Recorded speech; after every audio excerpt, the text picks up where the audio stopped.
रहे हो, कोई संत आ गए, अरे मैं बहुत तेज, मुझे भूख लगी है, मुझे भोजन कराओ, तो क्या करोगे? गुरु जी बताते थे जो ठाकुर जी के थाल जा रहा है उस थाल को उस संत भगवान को रख दो, संत भगवान पालेंगे, ठाकुर जी खुश होंगे। क्योंकि ठाकुर जी खुद कहते हैं मोते अधिक संत कह लो, मुझसे भी ज्यादा संत का ख्याल रखो, संत का ध्यान रखो। मोते अधिक संत कह लेखा। और आठवां आठवां इस सब में आठवां सबसे सरल है, अच्छा है, अभ्यास करने लायक है। आठों जथा लाभ संतोष, जो मिल जाए संतोष करो, हाय हाय मत करो, दूसरे का देख करके छाती मत पीटो। देखना है तो अपने से नीचे वाले को देखो। तुम्हारा मकान रहने लायक है, छत है, यदि किसी की आलीशान बिल्डिंग कोठी देखोगे तो तुम दुखी हो जाओगे। उसकी कल्पना मत करो कि ऐसा, अरे नीचे देखो, बहुत लोग फुटपाथ पर बेचारे झोपड़ी में रहते हैं, बहुत लोग कपड़े और बरसाती तान करके बच्चों के साथ गुजर कर रहे हैं। तुम्हें तो भगवान ने कुछ दिया, इसलिए देखना है तो नीचे वालों को देखो कैसे लोग जी रहे हैं, ऊपर मत देखो। ऊपर देखोगे तो दुखी हो जाओगे, नीचे देखोगे तो सुखी रहोगे। इसलिए संत चलते हैं तो नीचे देखते हुए चलते हैं, इधर उधर नहीं देखते। ऊंट सरीखे मुंह बा करके कुछ इधर देखे कुछ उधर देखे, कुछ आगे पीछे, नीचे मुड़ी करके चलते, नीचे सर करके चलते।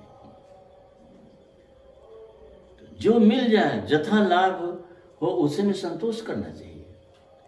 और सपने नहीं देखिए पर दोषा, स्वप्न में भी दूसरे का दोष मत देखो।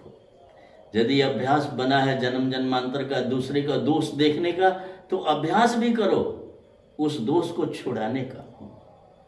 जैसे गंदे में रहते रहते रहते रहते कपड़े में तमाम तरह के दाग लग गए, ऐसा काम है जिसमें तमाम धीरे धीरे धीरे धीरे तमाम दाग लगे। तो जैसे तमाम दाग लग गए समय में, वैसे धीरे धीरे छुड़ाने का प्रयास करो। धीरे धीरे प्रयास करोगे छुड़ाने का, तो धीरे धीरे करते करते एक दिन सारे दाग छूट जाएंगे, फिर वह निर्मल हो जाएगा। ऐसे ही अभ्यास है, अनादिकाल से दोष देखने का आदत बनी हुई, अभ्यास बना हुआ। अभ्यास करोगे अब हम दोष नहीं देखेंगे किसी का, स्वप्न में भी नहीं। भगवान ने तो कहा कि स्वप्न में भी मत देखो, दूसरे का दोष देखोगे उस सारा दोष तुम्हारे हृदय में आके बैठ जाएगा। कुछ दिन चल करके तुम भी उसी दोष से दूषित हो जाओगे। हमारे यहाँ हमारे सामने घटना है। एक व्यक्ति जो था, वो गांव में एक कोढ़ी था, तो वो पहले ऐसे मांगते थे, दे राम दे राम दे राम, मांगना ऐसे। तो वो नकल करता था, उसको चिढ़ाता था, दे राम दे राम दे राम। राम जी का नाम नहीं लेता था, उनका नकल, जैसे वो मांगता था तो कहे दे राम, हाथ फैला कर, ते भी वैसे करे दे राम दे राम। मेरे सामने 2-4 बरस में उसको कोढ़ हो गया। उसका नकल करते करते, उसकी निंदा करते करते, उसका उपहास करते करते खुद रोगी बन गया।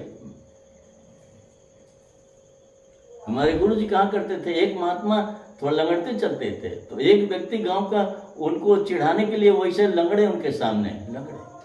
कुछ दिन के बाद वो लगड़ने लगा। लोग के भैया क्यों लगड़ रहे हो? महाराज जी तो है नहीं, कहा मुझसे बनता नहीं, मेरा ऐसे चाले हो गया। वो खुद लगड़ने लगा। दूसरे का दोष देखेंगे तो धीरे धीरे वह दोष मेरे अंदर आके पूरा घर कर जाएगा, मुझे भी दूषित कर देगा, मेरा जीवन दूषित हो जाएगा दोष देखते देखते। भक्तमाल में कथा आती है, एक महात्मा की कुटिया थी, सामने एक वेश्या का मकान था। वो रोज यही देखते थे, इसके यहाँ कितने लोग जाते हैं, जितने लोग जाए एक एक ठो पत्थर रखते जाए, एक एक ठो पत्थर रखते जाए, एक एक ठो पत्थर रखते जाए। पत्थर का ढेर हो गया।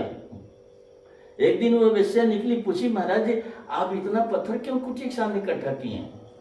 तो महाराज जी ने कहा कि तेरे सारे पाप हैं, जितने तुम्हारे लोग गए हैं ये सब गिनती, इतना पाप तूने किया। उसको इतना सदमा हुआ, अपने आप से इतनी नफरत हुई और इतना भय हुआ कि अरे हमसे इतना पाप हुआ, इतना भोगना पड़ेगा। उसी सदमा में वो मर गई। लेकिन उस प्रायश्चित में, अपने उस पाप के प्रायश्चित में, उसके उस सदमा में हमसे इतना पाप हुआ भगवान इस तरह जब मर गई तो उसके पाप तो सब नष्ट हो गए, लेकिन जितने उसके पाप थे सारे पाप महाराज जी के पास आ गए, इनको नरक जाना पड़ा। तो जीवन भर पाप गिना, दूसरे का पाप देखा, भजन छोड़ करके।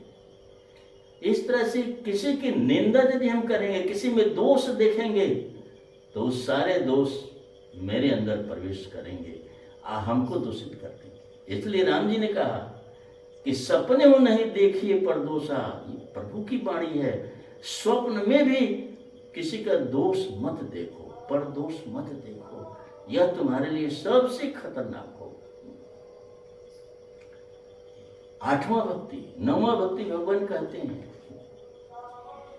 नवम सरल सबसन छलहीना, सरल बनो।